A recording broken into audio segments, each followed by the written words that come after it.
De l'hyperinformation.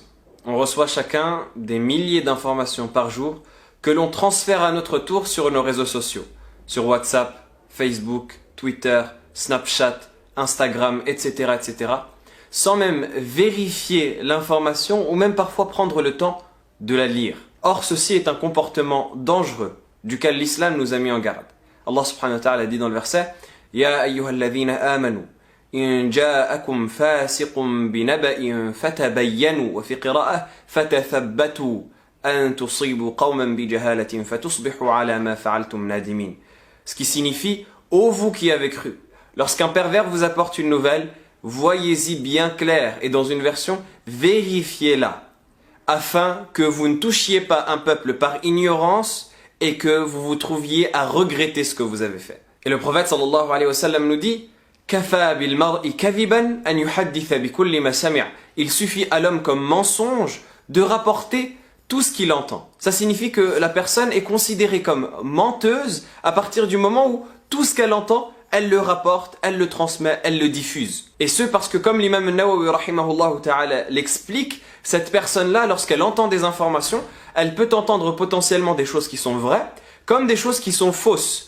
Donc, si elle transmet tout ce qu'elle entend, eh bien, obligatoirement, elle va transmettre également des choses qui sont fausses, des choses qui ne sont pas conformes à la réalité, et donc elle va mentir. Et il faut savoir que dans le mensonge, eh bien, il n'est pas obligatoire que ce soit intentionnel. Il se peut que la personne mente et soit considérée comme une personne menteuse, même si elle transmet des choses par erreur, mais parce qu'elle n'aura pas bien vérifié, qu'elle n'aura pas pris la responsabilité de vérifier tout ce qu'elle diffuse. Or, ce comportement est extrêmement grave, parce qu'une information que tu diffuses et qui n'est pas fondée peut avoir un effet destructeur. Ça peut induire les gens en erreur, créer des psychoses, amener les gens à innover dans la religion d'Allah subhanahu wa ta'ala, à inventer des choses qui n'en sont pas vraies, ou à croire des choses qui sont fausses. Comme ça peut affecter toute la société dans son ensemble, ça peut affecter le travail des médecins qui sont au chevet des malades, ça peut affecter le travail de ceux qui sont au service des plus faibles, ça peut créer des mouvements de panique, ça peut créer même des vols, ça peut même créer des morts à cause de tout cela.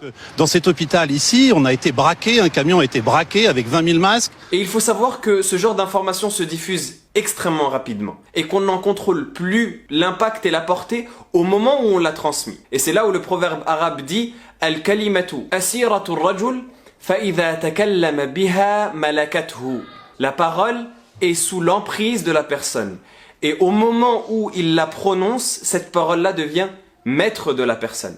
Avant que tu prononces la parole, c'est toi qui la possèdes. Et au moment où tu l'as prononcée, c'est elle qui te possède parce que c'est elle qui contrôle l'impact et tu n'en contrôles plus la diffusion ensuite. Tu n'en contrôles plus l'effet ensuite. Tu n'as plus cette parole-là sous ta possession parce qu'elle est diffusée et que tu ne peux plus la contrôler. Et ce genre de rumeur, comme on disait, se répand extrêmement vite. Si tu transmets l'information à 3 personnes et que chacune de ces 3 personnes transmettent à leur tour à 3 personnes, ça fait déjà 13 personnes de concernées. Et si chacun d'entre eux diffuse à leur tour à 3 personnes, on est déjà à 40 personnes de concernées. 40 personnes de concernées en 3 petites étapes qui prennent quelques secondes, avec seulement 3 personnes atteintes à chaque fois. Alors que dire de nos réseaux sociaux sur lesquels nous touchons des centaines, voire des milliers de personnes, à travers nos contacts, à travers nos réseaux ou même dans la vie de tous les jours. Et si tu transmets une fausse information, sache que pour chaque personne concernée, tu en assumeras les conséquences le jour de la résurrection. Allah subhanahu wa ta'ala nous dit dans le verset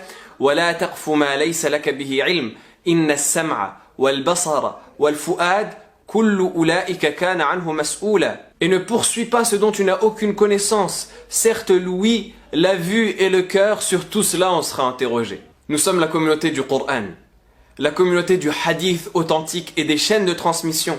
La communauté du prophète Muhammad sallallahu alayhi wa sallam qui était nommé par son peuple As-Sadiq Al-Amin, le véridique, digne de confiance parce qu'il ne disait que la vérité. Tâchons donc de vérifier ce qu'on transmet aux autres et de lutter contre les fausses informations et les mensonges, particulièrement en ces périodes de crise. Wallahu a'lam, wassalamu alaykum wa rahmatullahi wa barakatuh.